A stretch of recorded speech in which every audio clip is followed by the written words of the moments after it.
सेवक जी ने बड़ा सुंदर रूप से काचे धर्मी प्रकरण में 5वें छंद में जब वो ये कह रहे हैं कि किस तरह से गुरुओं से बात करनी चाहिए और किस तरह से गुरुओं से बात नहीं करनी चाहिए, वे एक ही उदाहरण दे रहे हैं यहाँ पर कि छाणी मर्जाद कुरन सो बोलत कंचन कांच बराबर मानत। कि गुरु है कौन?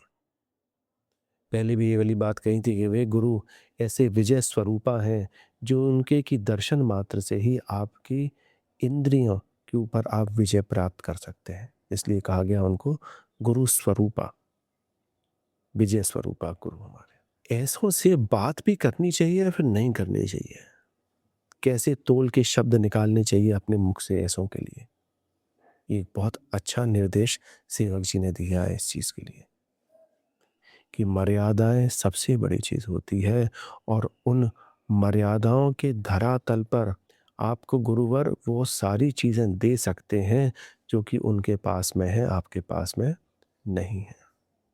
वे भक्ति प्रदान कर सकते हैं।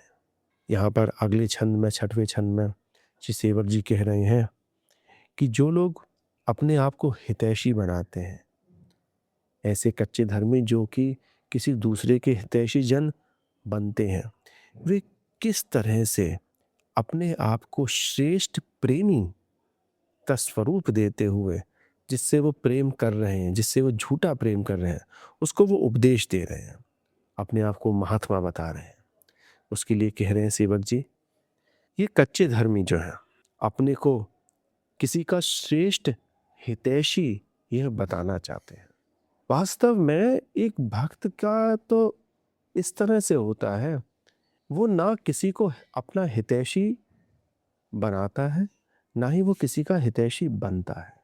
वो तो जो कर रहा है उसको देखकर, उसका सत्संग प्राप्त करके अन्य भक्त जो होते हैं वे उसको अपना हितैषी मान लेते हैं। हम अगर प्रयत्न करेंगे अगर हितैषी बनने का, तो कहीं ना कहीं संसार का नियम इस तरह का है कि आप दुख पाएंगे उसमें। आप सोचेंगे तो इस तरह से कि हाँ भैया हम भला कर रहे हैं, पर वहां पर आपको दुख मिलेगा। एकमात्र आपको यही सोचना चाहिए कि आपके हितैषी प्रभु हैं। दूसरे से अगर आप संबंध रखते हैं तो वहां पर निश्चित है कहीं ना कहीं आपको दुख मिलेगा ही मिलेगा। इसीलिए यहाँ पर कच्चे धर्मियों के लिए कह रहे हैं सेवक जी कि इस कच्चे धर्मी जो अपने आप को दूसरे का हितैषी बता रहे हैं, वो इस तरह से कह रहे हैं कि अजी देख लिया, खूब देख लिया, तुम बड़े भले हो, तुम अपरा पराया तक नहीं जानते हो। मैं तुम्हें कितनी भले पने की बातें बताता हूँ, तब भी तुमने मुझे अपना पराया बना रखा है। तुमने मुझे अपनाया नहीं, अभी तक पराया बना रखा है। कहते हैं कि अब मैं करूं क्या जिससे कि मैं तुम्हारा हितैषी बनूं। कह रहे हैं ना, देखे जो देखे भले जो भले तुम तो भैया बड़े भले हो, तुम बहुत भले हो। अपनो परायो न जानत, तुम अपना पराया नहीं जानते हो जो सदा रस रीति बखानत, वो हमेशा रस रीति बखान करेंगे, कच्चे धर्मी हैं। मेरी बराबर ठागन ही मानत, कि मुझको तुम तब भी ठगों में कर रहे हो। मैं तो तुम्हें अच्छी बात ही बता रहा हूँ। अब मैं तुम्हारे हृदय में अपने आप को कैसे श्रेष्ठ प्रेमी बनाऊं। श्रेष्ठ प्रेमी बनाया नहीं जाता है भैया, आप बन जाते हो श्रेष्ठ प्रेमी। आप बन जाते हो, बनाया नहीं जाता है। आपको तो सिर्फ प्रेमी बनना है प्रभु का, किसी लोकाचार में नहीं फंसना है, किसी का भी प्रेमी नहीं बनना है। एकमात्र प्रेम करने के लिए योग्य कौन है? सिर्फ प्रभु है। और देखो एक चीज समझना है इस चीज को, यही एकमात्र तरीका है जिससे कि आप भगवत साक्षात्कार पा सकते हो। आज कितनी अच्छी बात एक जने ने कही कि प्रभु का अगर भगवत साक्षात्कार आपको पाना है, उसका मात्र एक रास्ता है, क्या? सच्चा प्रेम। अब वो प्रेम जनित कैसे होगा? उस प्रेम को जगाने के लिए आपको भक्तों के चरित्र देखने चाहिए कि किस तरह से महात्मा ध्रुव ने इतनी आपत्तियां होते हुए भी, इतने संकट होते हुए भी प्रभु की तपस्या करते रहे। भक्त प्रहलाद को देखिए कि भक्त प्रहलाद के गले पर हमेशा वो तलवार टंगी रहती थी अपने पिता की, तब भी वे भगवत भक्ति में, भगवत प्रेम से बिल्कुल भी विचलित नहीं हुए। आप सच्चा प्रेम करना चाहते हैं तो शबरी का सा इंतजार करना सीखें।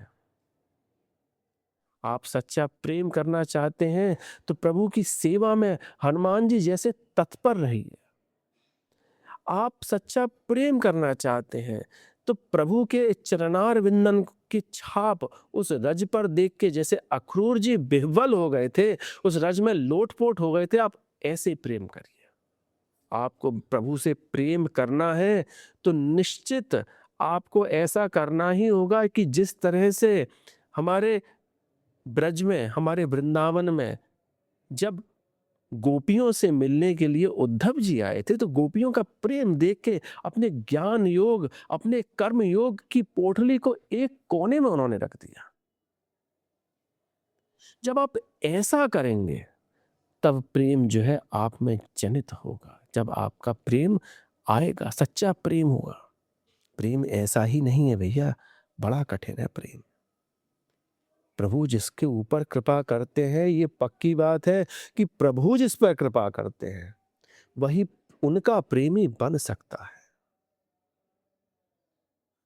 नहीं तो संसार में प्रभु ने प्रेम करने के लिए दुनिया के लिए बहुत सारी चीजें बना रखी। अगर प्रभु का प्रेम चाहिए तो वो तो प्रभु ही कृपा करेंगे, तभी ही प्रेम हो सकता है। मार्ग बताया है सभी ने कि भैया नाम लीजिए, नाम लीजिए, पर ये भी बात है कि पूरे ब्रह्मांड में, ये वाली बात कह रहे हैं हम कि पूरे ब्रह्मांड में प्रभु का नाम उनकी मर्जी के बिना आप ले भी नहीं सकते। उनकी जब कृपा होगी, उनको जब अपने से प्रेम कराना होगा, तभी प्रभु अपनी कृपा से आपकी जीभ पर अपना नाम रखेंगे, तभी आपको वह भगवत साक्षात्कार प्राप्त हो पाएगा। तो सेवक जी यहाँ पर कह दे रहे हैं कि भैया मेरी बराबर ठागनी मानत, कैसे धो पाऊं तिहारे हृदय को, कैसे मैं तुम्हारे हृदय में सही बनूं मैं, आन द्वार के मोही ना जानत, मुझे और किसी से मतलब नहीं है। तो कह दे रहे सेवक जी कि काचे धर्म में निको सुनो छंद, धर्मी धर्म मरम न जानत। कि भैया विधर्मियों के, कच्चे धर्मियों के तो ऐसे ही छंद होते हैं, ऐसे ही छलपूर्ण बातें करते हैं, ऐसे ही उनकी उनकी रीतियां हैं।